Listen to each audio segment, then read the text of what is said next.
సహోదరులారా, పెద్ద శుక్రవారము లేక పవిత్ర శుక్రవారం, ఇంగ్లీష్లో గుడ్ ఫ్రైడే. ఈ రోజున జరిగినటువంటి చరిత్రలోనే జరిగినటువంటి గొప్ప సంఘటన. 8 గంటల ప్రాంతములో ఆ పవిత్ర శుక్రవారము నాడు క్రీస్తు ప్రభుని కోర్టులోనికి తీసుకొని వెళ్ళారు. న్యాయాధిపతులు ఇచ్చినటువంటి ఆ తీర్పులో క్రీస్తు ప్రభునికి మరణశిక్ష విధించడం. 9 గంటల ప్రాంతములో ఆయనకు కొరడా దెబ్బలు అయిన వెంటనే భారమైనటువంటి ఆ రానును తన భుజాల మీద మోపి కలువరి కొండకు తీసుకొని వెళ్ళడానికి ఈ సిలువ ప్రయాణము 9 గంటల ప్రాంతంలో ఆరంభమైంది. ఆ కలువరి కొండకు వెళ్ళేసరికి 12 గంటల సమయము. 12 గంటల సమయానికి క్రీస్తు ప్రభువు సిలువ మీద శీలల చేత కొట్టబడి సిలువ వేయబడ్డాడు. 3 గంటల మహా ఆరాట పడుతూ ఉన్నాడు. 3 గంటల పాటు, దాదాపు 3 గంటల సమయములో సమస్తము ముగించుకున్నాను, సమస్తము దేవుని చిత్తాన్ని నేను పరిపూర్తి చేశాను, అంతా సమాప్తమైనది అని పలికి చివరి శ్వాసను విడిచిపెట్టాడు. తదుపరి 6 గంటల సమయంలో ఆయన భౌతిక దేహాన్ని సిలువ మీద నుండి దించి సమాధిలో ఉంచడము, సమాధి క్రమాన్ని గురించి ఈ పవిత్ర శుక్రవారం నాడు చరిత్రలో జరిగినటువంటి సంఘటనను ఈ రోజున మనము ధ్యానించుకుంటున్నాము. ప్రియ సహోదరి సహోదరులారా, పునీతుడైనటువంటి ఫ్రాన్సిస్ డి సాలెస్ గారు ఆయన సిలువ గురించి ఈ విధముగా వర్ణిస్తూ ఉన్నాడు. గుడ్ ఫ్రైడే నాడు మనము ఆ సిలువ రానును కాదు, ఆ సిలువ సెక్కలను కాదు మనం ఆరాధించేది, ఆ సిలువ మీద మరణించినటువంటి క్రీస్తు ప్రభుని మనము ఆరాధిస్తూ ఉన్నాం. ఆ సిలువ మీద మరణించినటువంటి క్రీస్తు మూలముగా, క్రీస్తు ద్వారా, క్రీస్తు కారణముగా ఆ సిలువకు గొప్పతనము సంతరించుకున్నది. కాబట్టి సిలువ అనగా క్రైస్తవుని యొక్క పుస్తకం అంటున్నాడు ఆయన. Cross is the book of Christians. సిలువ అంటే క్రైస్తవుల యొక్క పుస్తకము. ఎందుకు ఈ పునీతుడు ఈ విధముగా సిలువను క్రైస్తవుల పుస్తకముగా, క్రైస్తవులు చదువుకునేటువంటి పుస్తకము అని ఎందుకు ఈ పునీతుడు చెబుతూ ఉన్నాడు అని మనము ప్రశ్నించినట్లయితే, ఆ సిలువ అనేటటువంటి ఆ పుస్తకములో దేవుని యొక్క ఆరాటము, దేవుని యొక్క ప్రయత్నము, దేవుని యొక్క శ్రమ, దేవుని యొక్క పని, దేవుని యొక్క కార్యము ఆ సిలువ అనేటటువంటి పుస్తకములో దాగి ఉన్నది అని ఈ పునీతుడు అర్థం చేసుకొని ఆయన ఈ ప్రపంచానికి తెలియచేస్తున్నటువంటి సత్యము.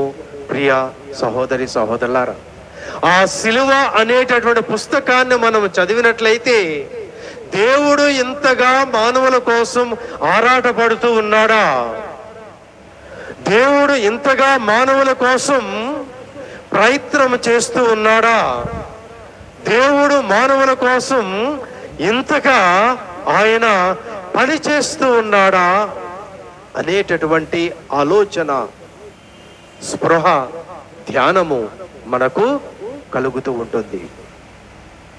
ఆ పుస్తకములో దేవుని యొక్క ఆరాటము, దేవుని యొక్క ఆరాటం అంటే ఏమిటి, ఏ విధముగా ఆరాటపడుతూ ఉన్నాడు, ఏ విధముగా శ్రమిస్తూ ఉన్నాడు, ఏ విధముగా మానవుని వెంట వెళుతూ ఉన్నాడు, ఏ విధముగా మానవుని దక్కించుకోవాలని ప్రయత్నం చేస్తూ ఉన్నాడు. అదిగో ఆ సిలువ అనేటటువంటి ఆ పుస్తకములో, క్రైస్తవుని యొక్క పుస్తకములో వ్రాయబడి ఉన్నది, రచించబడి ఉన్నది, గుప్తమై ఉన్నది, దాగి ఉన్నది.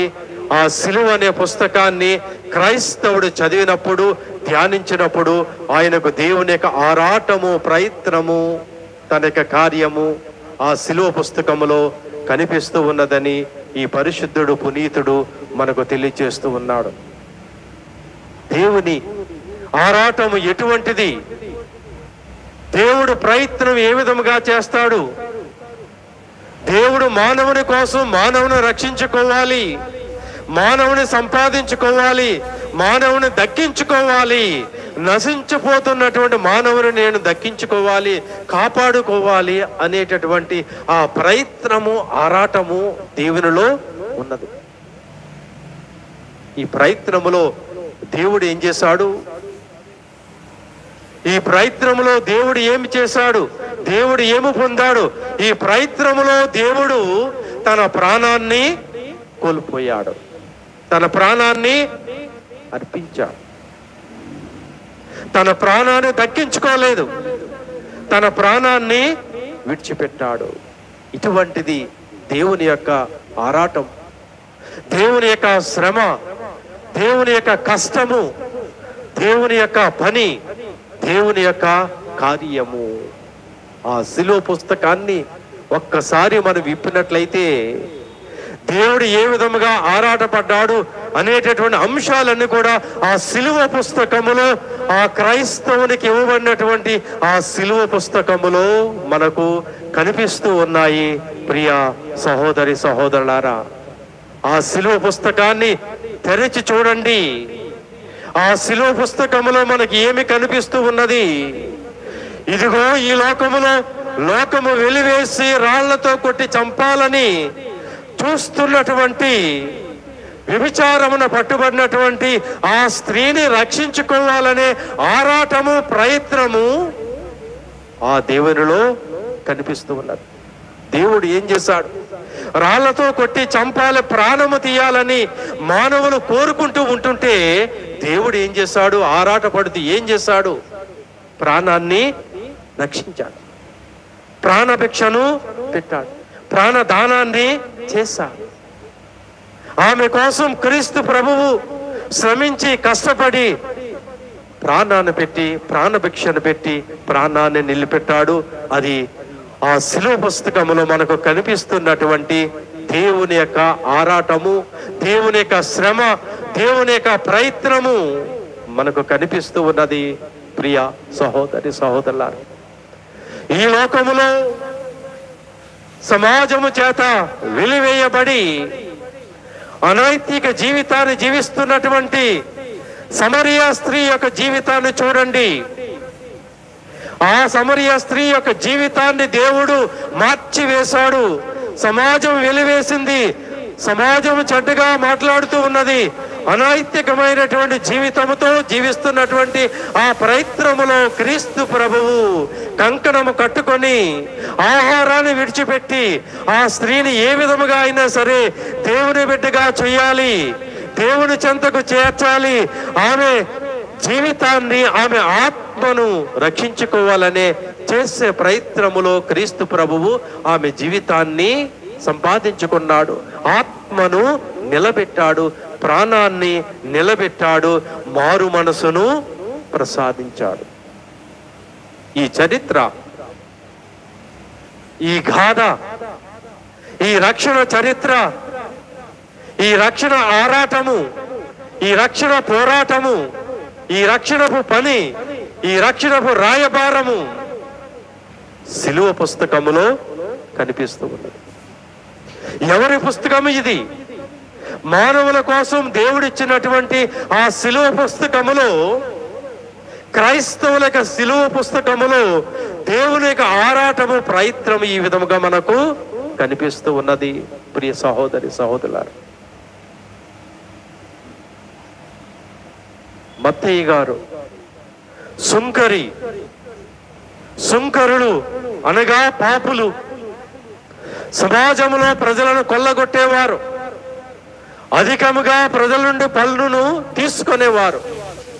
అటువంటి పాపాత్ముడు సుంకరులైనటువంటి సుంకరులను, మత్తయి గారిని కూడా క్రీస్తు ప్రభువు మార్చి, మారు మనసును ఇచ్చి తన శిష్యునిగా చేసుకొని తన కోసం సాక్ష్యము చెప్పి తన గురించి రచించేటముగా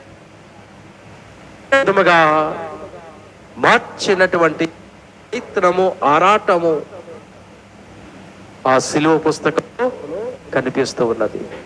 ఎవరు ఆరాటపడ్డారు, ఎవరు శ్రమించారు, ఎవరు ఈ విధముగా మానవుల కోసమే మానవులను పంచుకుంటూ మానవులను రక్షించుకోవాలి, మానవులను దక్కించుకోవాలి, ఆత్మలను రక్షించాలి, ఆత్మలు దేవుని చెంతకు చేర్చాలనే ప్రయత్నములు, ఆ దైవ చింతనతో, ఆ దైవ చిత్తానుసారముగా నేను జీవించాలి, నేను పని చేయాలి, పాటుపడాలి అనేటటువంటి ప్రయత్నములో క్రీస్తు ప్రభువు సుంకర్లను కూడా మార్చివేసి దేవుని చెంతకు తీసుకొచ్చినటువంటి ఈ రక్షణ చరిత్ర మనకు ఈ క్రీస్తు, ఈ సిలువ అనే పుస్తకములో మనకు కనిపిస్తూ ఉన్నది. ప్రియ సహోదరి సహోదరులారా,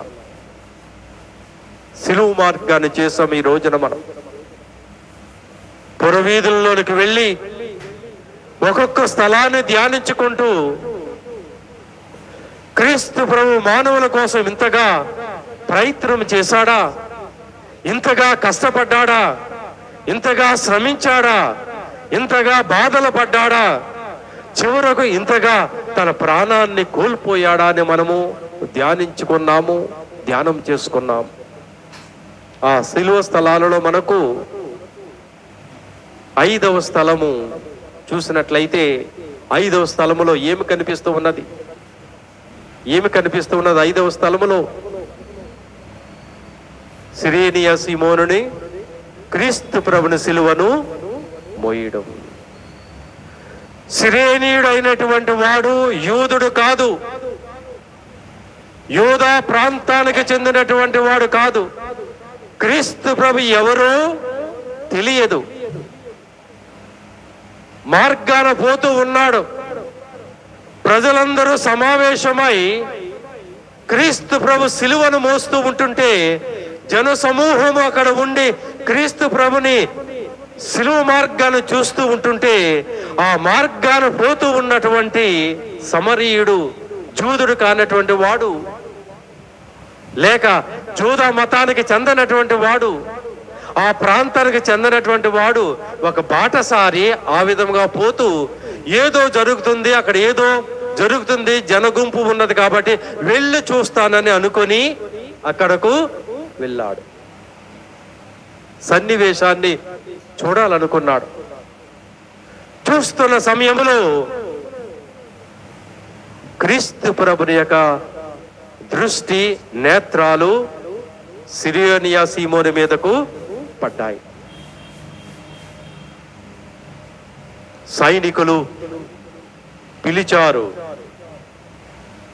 ఆయన వచ్చాడు, సిలువనెత్తుకున్నాడు, మోస్తూ ఉన్నాడు. క్రీస్తు ప్రభునికి ఆ సిలువ మార్గములో తోడ్పడ్డాడు. ఇక్కడ మారు మనసును ఎవరు కలిగించారు? ఎవరు ఆ సిరియనియా సీమోనును ఆకర్షించారు? ఎవరు క్రీస్తు ప్రభువు తన దృష్టి చేత, తన మనోనేత్రాలతో సిరియనియా సీమోనుని హృదయాన్ని తాకి, హృదయములో స్పర్శించి, మారు మనసును కలిగించి క్రీస్తు ప్రభుని అనుసరించేవాడుగా, క్రీస్తు ప్రభుని సిలువను మోసేవాడిగా ఆ ప్రయత్నాన్ని ఎవరు చేశారు?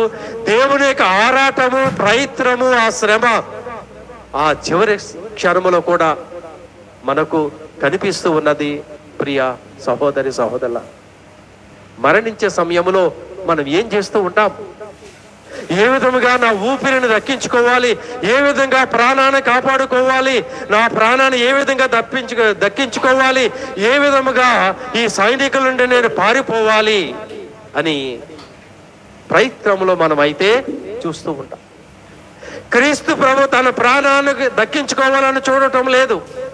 చివరి క్షణములో కూడా ఆత్మలను రక్షించాలి. అవసరమైతే ఎంతమందినైతే నేను రక్షించుకోగలను అంతమందిని చివరి క్షణంలో కూడా నేను రక్షించుకుంటాను, అంతమందిని నా దగ్గరకు తీసుకొని వస్తాను. ఆత్మలను రక్షించాలి, ఆత్మలను దేవుని చెంతకు చేర్చాలి. అదే నా కర్తవ్యము, అదే నా ఆహారము, అదే నా చిత్తం అని చెప్పేసి ఆ సిలువ ప్రయత్నములు రక్తము హేరాళముగా కారుతూ ఉన్న, నడవలేని సమయములు, దాహము వేస్తూ ఉన్న, నిలబడలేనటువంటి పరిస్థితులలో కూడా క్రీస్తు ప్రభునికి ఆరాటము, శ్రమ, ఆయన పని ఏమిటంటే ఆత్మలను రక్షించడం. అందుకే సిరేనియా సీమోనుని ఆయన మార్చి మారు మనసుని ఇచ్చి తనను అనుసరించేవాడిగా చేశాడు. ఆ శ్రమల సమయములో, సిలువ మార్గములో మరణించే ముందు, కొన్ని క్షణాల ముందు, కొన్ని గంటల ముందు ఆయన చేస్తున్నటువంటి ప్రయత్నము, ఆరాటము ఎక్కడ కనిపిస్తూ ఉన్నది? ఆ సిలువ పుస్తకములో. అయినా సరే క్రీస్తు ప్రభువు వెనుకంజ వేయలేదు. ఇంకనూ సమయాన్ని ఆయన చేజిక్కించుకోవాలని చూస్తూ ఉన్నాడు. ఇంకా నాకు సమయం ఎక్కడ దొరుకుతుంది, ఇంకొక ఆత్మను నేను రక్షించుకున్నట్లయితే ఎంత బాగుండునో, ఇంకా అనేక ఆత్మలు నేను రక్షించినట్లయితే ఎంత బాగుండునో అని ఆయన యొక్క ఆరాటము మనకు కనిపిస్తూ ఉన్నది. ప్రియ సహోదరి సహోదరులారా, తన ప్రయత్నాన్ని విడిచిపెట్టలేదు, ఇంకా ప్రయత్నం చేస్తూ ఉన్నాడు. ఎక్కడ ఎవరు దొరుకుతారు, ఎవరిని నేను రక్షించాలి అని చేస్తున్న ప్రయత్నంలో కూడా చివరి క్షణంలో కూడా మరలా ఆయన ప్రయత్నము చేశాడు, ఆరాట పడ్డాడు, పని చేశాడు. తన కార్యాన్ని ఇంకను కొనసాగించాలి. ఊపిరి ఉన్నంత వరకు, చివరి క్షణం వరకు నేను పని చేస్తాను, కానీ నా ప్రాణము కోసం, నా దేహము కోసం, నా కోసం, నా తల్లి కోసం, నా వారి కోసం నేను ఆలోచించను. నేను మీకోసం ఆలోచిస్తాను, పాపుల కోసం ఆలోచిస్తాను, సుంకరుల కోసం ఆలోచిస్తానని ఆయన ప్రయత్నం చేసుకుంటూ ఇంకను చివరి క్షణంలో కూడా ఆయన ఆత్మను రక్షించడానికి ప్రయత్నం చేశాడు, ఆరాటపడ్డాడు. ఎలా, ఎవరిని, ఎప్పుడు, ఎక్కడ, ఏ సమయంలో అని మనము ప్రశ్నలు వేసినట్లయితే, కలువరి కొండ మీద కుడి ప్రక్కన తనతో పాటు సిలువ వేయబడినటువంటి ఆ దొంగను చివరి క్షణములో కూడా ఆయనను రక్షించడానికే ఆయన కొన ఊపిరితో ఇంకను ఉన్నాడు. నేడే నీవు నాతో పాటు పరదేశములో, స్వర్గములో ఉంటావు. ఈ లోకములో దొంగతనాలు చేసుకుంటూ, హత్యలు చేసుకుంటూ ప్రాణాలు తీసినటువంటి ఒక వ్యక్తిని ఆ కొన ఊపిరితో ఉన్నటువంటి క్రీస్తు ప్రభువు మహా ఆరాటము చెందుతూ, దాహముతో ఉండి, శీలల చేత సిలువ మీద కొట్టబడి ప్రాణం పోతున్నటువంటి సమయంలో భరించలేనటువంటి వేదనతో ఉండి, ఆ సమయంలో కూడా ఆయన తన కోసం, తన వేదన కోసం, బాధల కోసం ఆయన ధ్యానించుకోకుండా, ఆలోచించుకోకుండా తన ప్రక్కనే ఉన్నటువంటి పొరుగు వారిని ఏ విధంగా నేను రక్షించుకుంటానని చెప్పేసి ఆ సమయంలో కూడా ఆయన ఆరాటపడుతూ, క్షమిస్తూ, ప్రాణభిక్ష పెడుతూ ఆ ప్రాణాన్ని, ఆ బిడ్డను, ఆ ఆత్మను రక్షించుకున్నాడు. ఇది దేవుని యొక్క ఆరాటం, దేవుని యొక్క ప్రయత్నము. దేవుడు మానవుని అంతా పరిగెట్టుకొని వెళ్తూ ఉంటాడు.